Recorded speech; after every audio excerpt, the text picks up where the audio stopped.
Você sabe o que é redenção? Você sabe o que significa ser redimido? Por um acaso, existe algum versículo da Bíblia que ressalte isso, que identifique o que significa redenção na prática? Bom, hoje você vai entender tudo sobre esse lado da redenção e sobre ser redimido. Como que você pode ser redimido e o que significa ser redimido biblicamente. Vamos lá então. Muito prazer, meu nome é Giovana Lima, eu sou criadora desse canal, sou palestrante, sou influencer, sou empreendedora, sou escritora, mas acima de tudo, filha de Deus. Eu gosto muito de estudar a Bíblia, de ler diariamente e hoje chegou a vez de falarmos sobre a redenção. Falarmos sobre estarmos redimidos. O que significa isso? Bom, vamos começar lendo uma passagem bíblica, porque não adianta falarmos sobre Cristo sem passarmos pela Bíblia. Vamos lá então.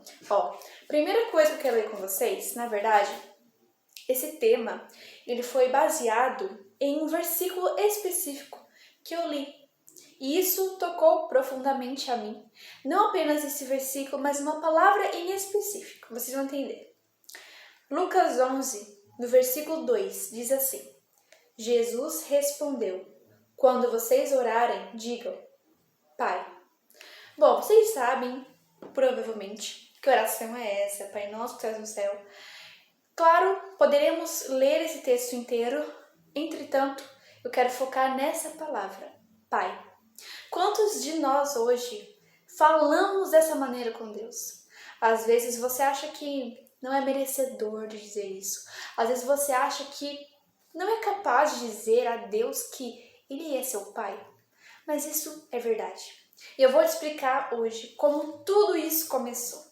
E o porquê que você hoje foi redimido por Cristo Jesus. E pode sim chamar Deus de Pai, porque Ele é seu Pai.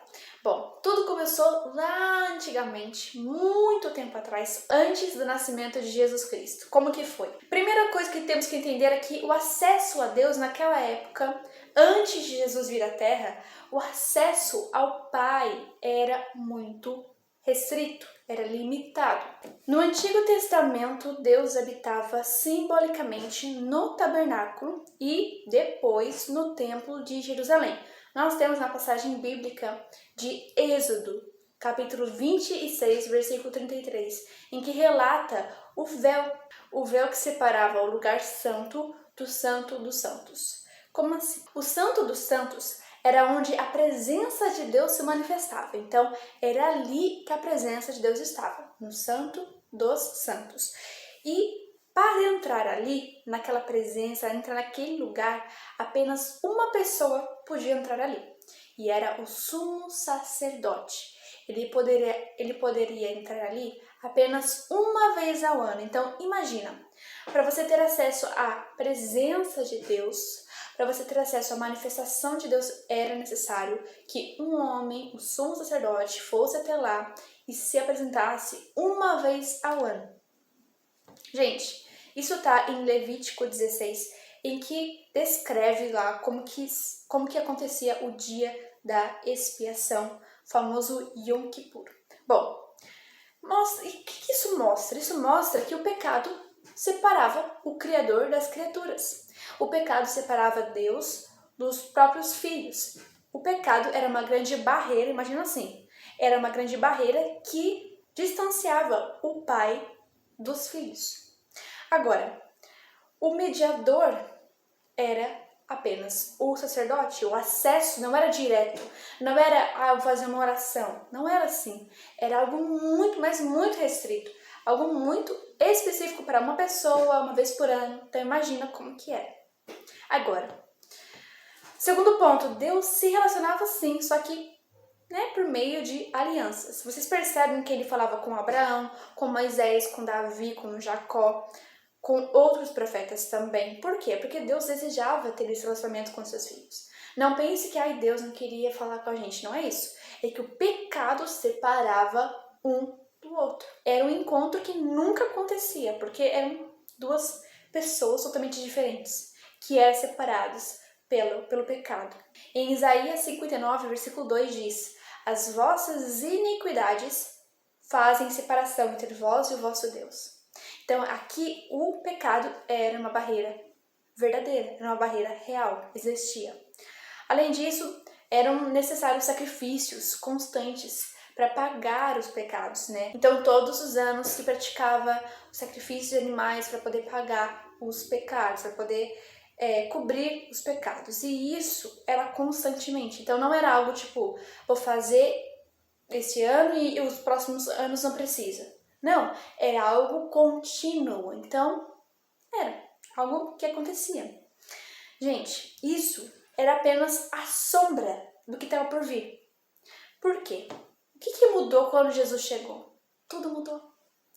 Porque lembra daquele véu que eu falei para vocês? O véu que estava no livro de Êxodo simbolizava ali uma separação entre o Criador e as criaturas, que somos nós. No entanto, quando Jesus veio, esse véu que antes separava foi rasgado ao meio, de cima a baixo. E houve então pela primeira vez o acesso direto entre pai e filho, filho e pai. Onde podemos ver isso? Em Mateus 27, versículo 51, que diz: E o véu do templo se rasgou em dois, de alto a baixo. Isso é muito poderoso, porque depois disso nós obtivemos acesso direto a Deus. Não há mais separação, não há mais divisão. Jesus se tornou agora o nosso sumo sacerdote. E lembra que eu falei para vocês sobre o sacrifício que era continuamente? Não há mais, não precisa mais haver sacrifícios, porque o sumo sacerdote já foi o próprio sacrifício. Ele se apresentou como cordeiro que tirou o pecado do mundo. Então, imagina, Hebreus 4:16 diz: Cheguemo-nos, pois, com confiança ao trono da graça. O que antes nos gerava medo, que era o pecado, que era a acusação, que era a própria morte, hoje nos traz confiança. O que antes era feito apenas por mediação humana, apenas um homem, apenas o sumo sacerdote podia entrar no Santo dos Santos. Hoje, o próprio Cristo fez isso por nós. E o acesso que nós temos é pelo sangue de Cristo, que foi derramado naquela cruz. Ou seja, aquilo que era inacessível antes está totalmente acessível agora. Uma observação, tá? Não acreditem que Deus não queria conversar com a gente, Deus não queria essa relação lá atrás. Ao contrário, Deus queria sim. Portanto, havia essa separação. Havia isso que estava bem nítido no meio do caminho. Antes, existia um lugar específico onde a presença estava. Hoje, a presença está em nós, está em mim, está em você. Hoje, a culpa que nós carregávamos lá atrás, os pecados, a dor, o sofrimento, tudo isso, nós não precisamos carregar mais, porque Jesus nos redimiu. Aí vem o centro do tema de hoje, a redenção. O que significa isso? Refere-se àqueles que foram resgatados, perdoados ou libertos. Eu quero te falar hoje, você foi resgatado, você foi perdoado e você foi liberto do pecado. Não existe mais uma acusação contra você, porque Jesus pagou o teu preço lá naquela cruz. E hoje nós podemos chamá-lo de Pai, porque hoje nós temos acesso a Ele, graças a Jesus, que é o nosso Redentor. Ele pagou o preço na cruz pela minha vida e pela sua vida. Em Romanos 8,15 diz: Recebestes o Espírito de adoção, pelo qual chamamos Abba, Pai. E voltemos ao nosso versículo inicial, Lucas 11:2, em que diz: Jesus respondeu: Quando vocês orarem, digam Pai. E aí a continuação da oração. Mas essa palavra aqui já demonstra a identidade que há em nós. Somos filhos. Toda vez que o inimigo vier na sua cabeça, vier em direção a você, querendo apontar os seus erros atrás, querendo te apontar o que você já fez, você precisa se lembrar que você foi redimido. Ou seja, que você foi redimido, ou seja, você foi perdoada, você foi perdoado, liberto, liberta. Não há mais contra você uma acusação, porque você já foi perdoado por aquele que era, que é e que há de vir. Nós não merecíamos, mas ele veio, ele fez tudo isso por nós, por amor a nós. E aí você pensa, por aqui já deu, então a graça do Senhor veio até aqui. Não. Ele atinge cada pessoa.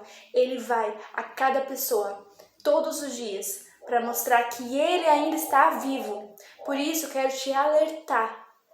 Todas as vezes que você precisar dele, saiba que ele está com você. A pergunta é se você está com ele, mas saiba que ele está com você. Se Jesus não tivesse vindo como ele veio e não tivesse cumprido o que ele cumpriu, nós ainda estaríamos, provavelmente, ainda seríamos escravos do pecado. Ainda seríamos escravos do diabo. Mas graças a Deus, ele pagou o preço da cruz. Ele perdoou a mim. E hoje, a salvação também está chegando na sua casa. Eu não sei em que momento você está ouvindo isso, em que circunstância, em que situação. Mas saiba que Jesus hoje, ele quer fazer morada em você. Ele está hoje te convidando a participar dessa redenção. Porque você também foi redimido, você foi perdoado e liberto do pecado. Liberto daquilo que antes te aprisionava. Então, hoje, ofereça a Jesus o teu coração.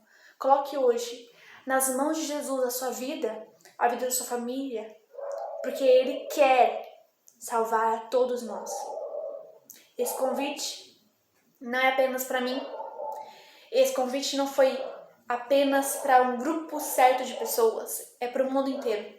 Só que muitas pessoas ignoram, muitas pessoas deixam depois e acabam não aproveitando essa oportunidade. Por isso que esse vídeo não foi por acaso. Você não caiu de paraquedas nesse vídeo. Foi por uma razão, para te lembrar que você foi redimido por aquele que está acima de qualquer pessoa. Ele, Jesus Cristo, veio para morrer por você e pagou um preço alto, a própria vida, para dar vida para você. Que Deus abençoe a sua vida. E se você foi alcançado com essa mensagem, não deixa de se inscrever no canal, porque quando você faz isso, você ajuda o canal a alcançar mais pessoas. E é isso o que importa, tá bom? Então, deixa seu comentário, deixa seu like, se inscreva no canal e participe do Corpo de Cristo. Para saber mais vídeos, para ter mais vídeos como esse, claro, você vai ter tudo aqui bem concluído, bem informado aqui no meu canal, tá? Então assista todos os vídeos, maratone, porque eu tenho certeza que você vai ser cheio da graça e da glória do Espírito Santo de Deus. Deus abençoe vocês, até o próximo vídeo, tchau, tchau!